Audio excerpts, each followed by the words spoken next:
जी खबर शामिल करते हैं लाहौर से। CIA इकबाल टाउन में इफ्तिताही तकरीब मुनक्किद हुई। SSP captain retire Liaquat Ali Malik की क़यादत में पुलिस दफातर का इंफ्रास्ट्रक्चर जदीद बनाने का अमल जारी है। CIA इकबाल टाउन नए IT सेक्शन की इफ्तिताही तकरीब मुनक्किद हुई। सरबराह CIA Lahore police captain retire Liaquat Ali Malik की तकरीब के मेहमान खुसूसी रहे। SP CRO Aftab Fullarwan, SP investigation Iqbal town doctor Aqila Niaz Naqvi, jail superintendent Ejaz Ahmad और नज़ीर अहमद की शिरकत।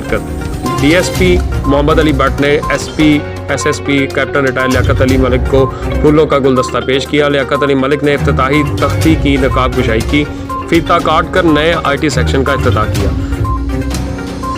SSP captain retire Liaquat Ali Malik को IT सेक्शन की सहूलियात, अगराज़ व मकासद के बारे में ब्रीफिंग भी दी।